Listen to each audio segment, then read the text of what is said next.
You're not wrong, and I appreciate you laying out the enormity of the work that we have to do to get these people back from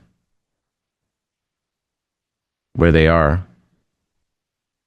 I don't know how possible it is, but I choose to believe that it is possible because I love them.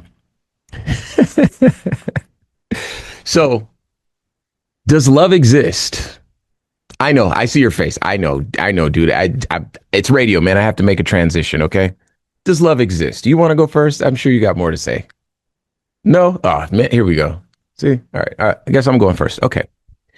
I got plenty to say, but that I can't segue on off Off that. that Yeah, that's crazy. because Okay. I love them. Go Q. Yeah. Well. Okay. Then. Um. There. I believe that there are different types of love, and I'm not the first person to say this. I think that most of us understand and appreciate the love that a mother has for a child or a child for a mother. Um, familial bonds, those sorts of things. We call that love. I think that that matters. That can extend to, people have pets. I'm not a pet person, but I know people, they will weep. I remember my friend Kevin, when he was little, he had dogs his whole life, but whenever his dogs would die, he would just weep inconsolably. Bootleg Cat for those that listen to his show. Um, and my heart was broken for him, so I know he loved those dogs.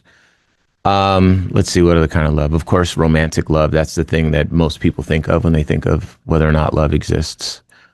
And then what I said, which was, like love in the general sense, where, when I'm saying I still love MAGA, where you generally regard other people with a base level uh, I don't know. You allow them their humanity. You build in some pockets into the equation where, okay, if they deviate, if they go in this direction, whatever, you can allow for them to get lost in the sauce. And so there's different types of love, as we define it. Love, I think it's been proven that love is simply a chemical reaction in the brain. I think that's a bit scientific. Love is a function of familiarity over time, where if someone wasn't in your life anymore, you would miss them. You become familiar with their presence, and then if they weren't there anymore, you'd miss them. So that is less scientific, but it certainly isn't like the romantic idea of love, or it's not a very poetic way of describing it. But in terms of like that magical word love, does that exist? I'm gonna say I choose to believe that it does, without evidence beyond the scientific explanations that I've given. I'm going to say that, and now you know this, Q, that I choose to believe that love exists. I like the idea of butterflies. I told you something the other day, Q, when we were at that fashionetta. I said we were coming home from there, and I was like, hey, man, you want to hear something so cool? I'm like so in love with my son, man. He's like my friend. And you were like, that's dope. And I was like, isn't it? It's dope. Like, when he leaves, I'm like, I don't have anybody to hang out with. And when he comes, I'm like so excited when he's coming back. So I don't want to imagine that that feeling that I'm feeling is simply a function of, chemical reactions. And, I'm accustomed to seeing him like I'm accustomed to seeing a painting on the wall.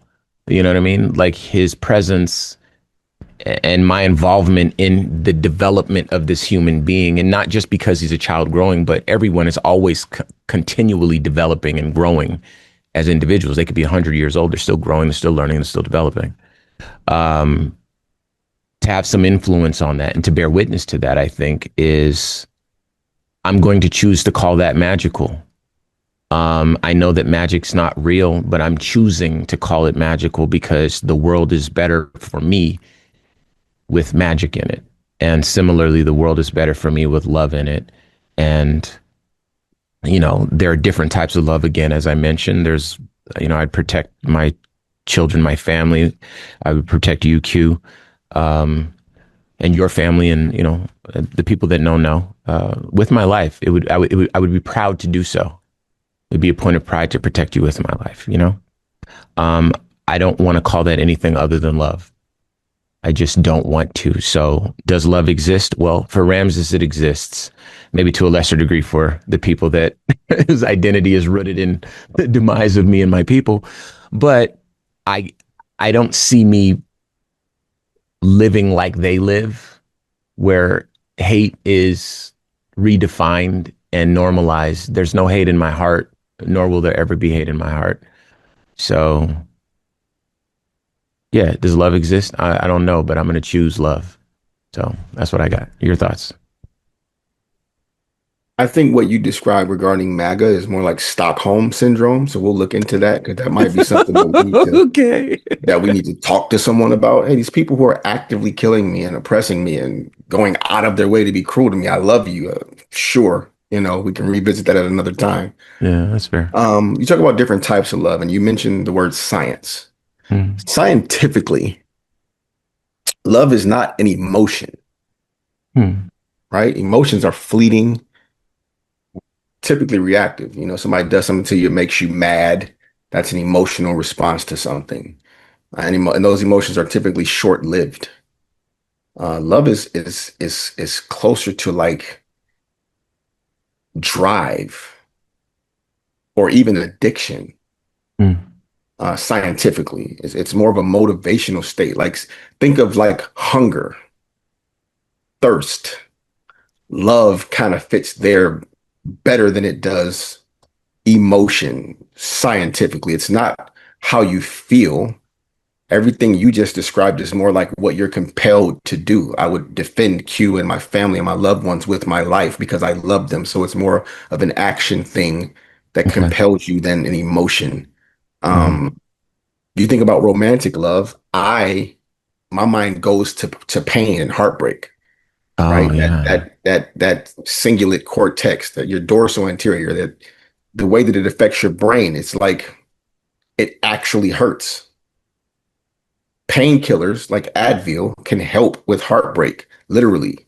Whoa. So, there's so many different levels.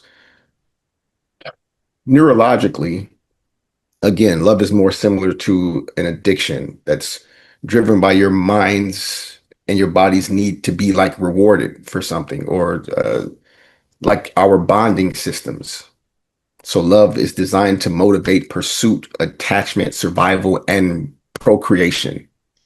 Because our brains don't care about romance, right? It's a biochemical survival strategy, the same reward circuitry that people that use opioids, they go back to it for that thing that it does to their body and to their brain. It's a bond, it's an addiction. Hmm. So that's why love feels so euphoric and sometimes obsessive and irrational being the AF. key word. You ain't And why lying. heartbreak hurts because it's like withdrawal.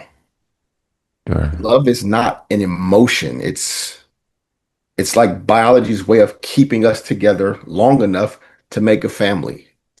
And you touched on that before. We weren't Oh yeah. talking about love, but it just clicked to me right now. I did say that. Yeah. Biology keeps us together through love long enough to build families and communities. That's its purpose. Yeah. That's why it doesn't last forever.